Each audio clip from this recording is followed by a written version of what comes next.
Hello friends, welcome to Blessy's Food Park.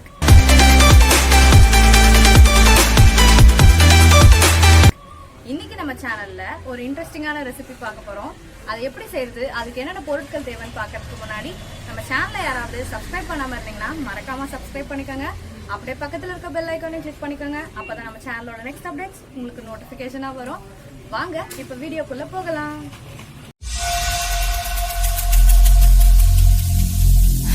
Every single day, I'm gonna make something great.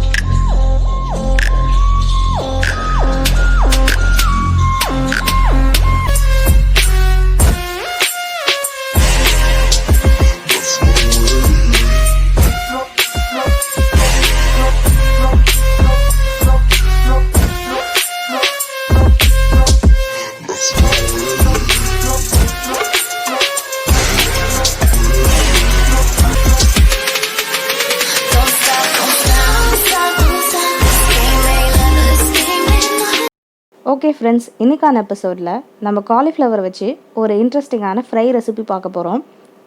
நான் already என்னோடய சேனலில் 3 ruckus fish fry and PRAN fry போட்டிருக்கேன். அதே base வச்சு தான் நான் இந்த காலிஃப்ளவர் ஃப்ரையும் ட்ரை பண்ணியிருக்கேன்.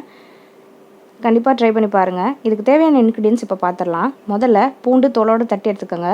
அதுக்கப்புறம் கருவேப்பிலை, இஞ்சி பூண்டு பேஸ்ட், நான் வந்து மஞ்சள் தூள் போட்டு அரைச்சிருக்கேன். அதுக்கப்புறம் மசாலா பார்த்திங்கன்னா மிளகாய்த்தூள், தனியாத்தூள், மஞ்சள் தூள், மிளகுத்தூள், 1/2 லெமன் எடுத்திருக்கேன். தேவையான அளவுக்கு உப்பு எடுத்துக்கோங்க.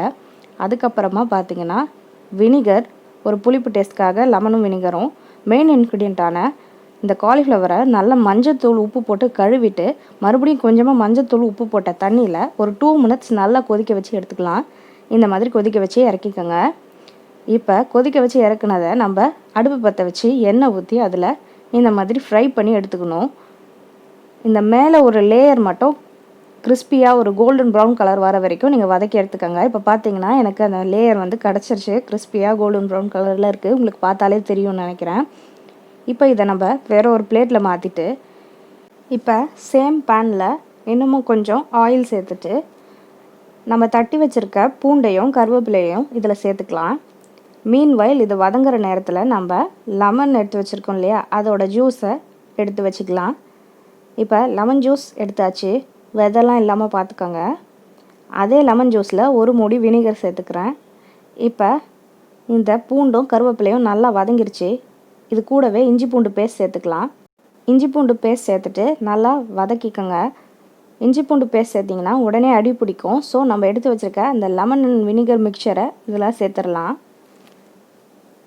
இப்போ அடி பிடிக்காமல் இருக்கணும்னா தண்ணி சேர்ப்பாங்க. அதுக்கு பதிலாக நம்ம இந்த மிக்சரே சேர்த்துடலாம். ஏன்னா இதுக்கு ஒரு புளிப்பு டேஸ்ட் வேணும். தண்ணி போட்டால் அந்த டேஸ்ட்டெல்லாம் குறைஞ்சிரும். ஸோ தண்ணி இல்லாமல் நீங்கள் இதையே டைரெக்டாக சேர்த்துக்காங்க. சேர்த்துட்டு இதை லேசாக வதக்கிட்டு இதில் மசாலாலாம் சேர்த்துடலாம். இப்போ என்னென்ன மசாலா நான் சேர்க்க போகிறேன்னு பார்த்தீங்கன்னா மிளகாய்த்தூள், தனியாத்தூள், மஞ்சள் தூள், மிளகுத்தூள், உப்பு சேர்க்குறேன். மசாலாலாம் சேர்த்துட்டு நல்லா வதக்கிக்கோங்க. மசாலா கொஞ்சம் டைல்யூட்டாக இருக்கணுன்றதுக்காக வேணால் நம்ம கொஞ்சமாக தண்ணி ஊற்றி அந்த பச்சை வாசனை போகிறதுக்காக லைட்டாக வதக்கிக்கலாம். இப்போ நான் தண்ணி ஊற்றி பச்சை வாசனை போகிறதுக்கு வதக்கிக்கிட்டேன். இப்போ இதை நல்லா ட்ரை பண்ணிக்கலாம். பார்த்திங்கன்னா நல்லா ட்ரை ஆகி எண்ணெய்லாம் பிரிஞ்சு வந்துருச்சு. இந்த ஸ்டேஜில் நம்ம ஆல்ரெடி ஃப்ரை பண்ணி வச்சுருக்க காலிஃப்ளவர் சேர்த்துக்கலாம். காலிஃப்ளவர் சேர்த்துட்டு நல்லா கோட் பண்ணி விட்டுக்காங்க. இந்த மசாலாவோட நல்லா பிளெண்ட் ஆகணும். அந்த மாதிரி நல்லா பரட்டி எடுத்துக்கலாம். இப்போ பார்த்தீங்கன்னா உங்களோட காலிஃப்ளவர் மசாலா ஃப்ரை தயாராகிடுச்சு. இது வேறு ஒரு பிளேட்டில் மாற்றிட்டு நான் உங்களுக்கு காட்டுறேன். ஓகே, இப்போ நம்மளுடைய சுவையான காலிஃப்ளவர் மசாலா ஃப்ரை தயாராகிடுச்சு. இது வந்து ரொம்ப டேஸ்டியாக இருக்கும். கண்டிப்பாக நீங்கள் ட்ரை பண்ணி பாருங்கள். இது எதோட நல்ல காம்போவாக இருக்கும்னு பார்த்தீங்கன்னா தயிர் சாதம், ரசம் சாதம், கீ ரைஸ், இந்த மாதிரி எல்லா விஷயத்தையோடும் சேர்த்து சாப்பிடும்போது ரொம்ப டேஸ்டியாக இருக்கும். நீங்களும் கண்டிப்பாக ட்ரை பண்ணி பாருங்கள்.